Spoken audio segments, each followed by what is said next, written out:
Mabuhay everyone, we are the group 10 and for today we're gonna discuss to you the meaning of the Philippine Commission of Sports on Scuba Diving.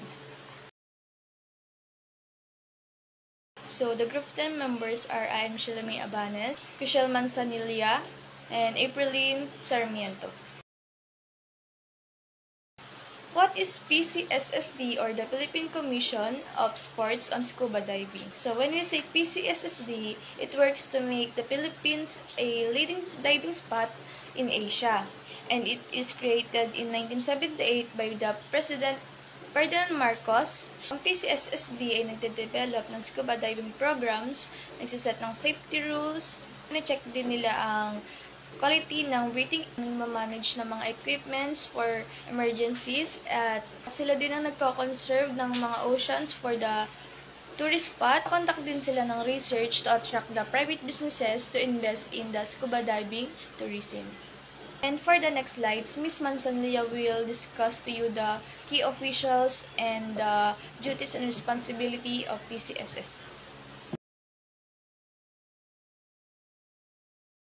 Kay officials, ang komisyon na ito ay bubuuin ng mga ministro ng tourism bilang tagapangulo kasama ang mga miyembro mula sa Ministry of National Defense, Ministry of Natural Resources at 5 diving community at mga member ng industriya.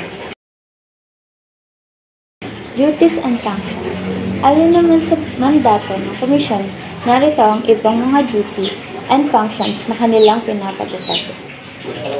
Isa sa mga layunin ng organisasyon na i-promote ang bansa bilang nangungunang destinasyon sa diving sa Asia, bumuo ng mga regulasyon at pamantayan sa kaligtasan para sa sports scuba diving, mag-issue ng mga lisensya para sa mga dive establishment at profesional at bumuo ng mga infrastruktura na may kaugnay sa diving upang mapalakas ang paglago ng turismo.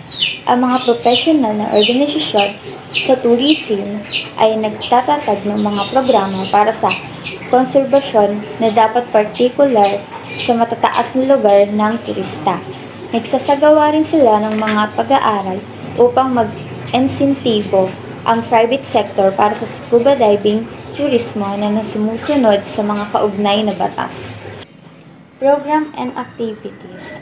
Ang Department of Tourism ay inuuna ang diving bilang bahagi ng multi-dimensional tourism approach nito na naglulunsad ng mga matagumpay na inisyatiba tulad ng Anilao Underwater, Shootout Dive 7 Festival, Davao Dive Expo, Northwind Dive, Cebu Travel Catalogy, Voltex Miss or Dive Festival Samal Island, Dive Safari Bay Deep Mative Free Diving Festival at Cebu Tourism Dive Diology. Ang ating bansa ay naghahanda para sa engrandeng pagtitipon ng global diving community sa Philippine International Dive Expo 2024 na ginanap sa World Trade Center Manila sa Pasay City mula February 23 hanggang 25, 2024 na may temang Heart of Asia's Diving Collaboration para sa Ocean Community. Ang kaganapan na pinangungunahan ng Department of Tourism ay naging pinakamalaking plataforma ng Pilipinas para sa mahilig sa diving, mga eksperto sa industriya at mga stockholder.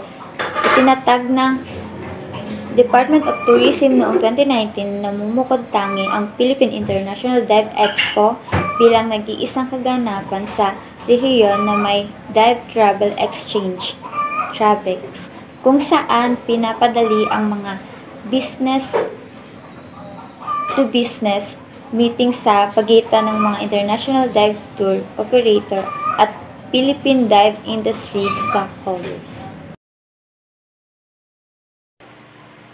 The Philippine Commission on Sports Scuba Diving, PCSSD, part of the Department of Tourism, follows the Tourism Act of 2009. It sets and enforces safety rules for scuba diving in the Philippines in 2019. The Philippine Commission Sports Scuba Diving and the Department of Tourism hosted the first Philippine International Dive Expo at Conrad Hotel Manila from September 20 to 2022. The event brought together dive professionals, equipment makers, and tourism groups to promote the Philippines marine life. During PDEX, the Philippine Commission Sports Scuba Dive set up a one-stop shop to help divers and dive businesses get their required certifications. News and trends. Philippines wins Asia leading dive destination at prestigious World Award in 2023. The Philippines has been awarded as Asia leading dive destination of the 5th consecutive year of the World Travel Awards 2023 in Chi Minh City, Vietnam. Secretary Cristina Garcia Franco of the Philippines Department of Tourism announced this achievement, underscoring the country's exceptional beauty and biodiversity that attract divers and tourism globally.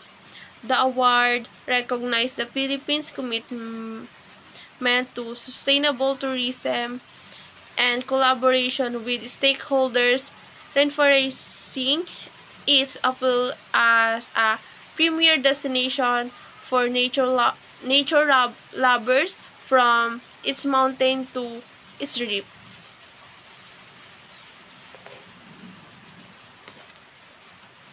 Next is elevating the dive tourism portfolio under the President Ferdinand R. Marcos Jr. administration. Secretary Franco is leading efforts to enhance the Philippine dive tourism industry. This includes establishment the first dive committee under the Department of Tourism (DOT) to coordinate dive product development and promotes across agencies like TISA, TPB Philippines, and PCSSD. The DOT will host the inaugural Philippine Dive Dialogue in Cebu to unite nation dive stakeholders. Plans include installing additional hyperbaric chambers in Dumaguete and Daambantayan by 2024 for improved dive safety. The DOT has also launched the Philippines International Dive Expo (PDEX) and supports regional dive events such as Anilaw Underwater Shootout and Dive 7 Festival, among others, to boost dive tourism nationwide. Next, in 2023 World Travel Awards. In 2023 World Travel Awards, DOT Undersecretary Shalimar Hofer Tamano accepted the trophy for WTA Asia Leading Dive Destination 2023. This recognition has based on public votes and evaluation by panel of travel professionals. Additionally, Philippines private tourism stakeholders achieved significant victories at the WTA Asia and Ocean Gala Ceremony 2023. They were honored in various categories. Okada Manila as a Asia leading casino resort. Discover Shores Boracay as Philippines leading beach resorts 2023. Travelite Travel and Tours as Philippines leading destination managed company 2023, and Seda Hotels has Philippine leading hotel group 2023, among others. And then For the conclusion of PCSSD or the Philippine Commission of Sports on Scuba Diving, dito ipinapakita kung gaano kahalaga nga ba ang PCSSD para sa Pilipinas. Kasi sila ang nagbo-boost para makilala pa ang tourist spots ng oceans. Dito nagpo-provide sila or nagde-develop sila ng iba't ibang programs, nagsiset sila ng mga rules, and dito, ipinakita din naman ang programs tulad ng PDEX na kung saan mas nakilala ang scuba diving sa ating bansa. Kaya scuba diving and pinupuntahan din ng iba't ibang turista ang Pilipinas. So, that's all po. Thank you.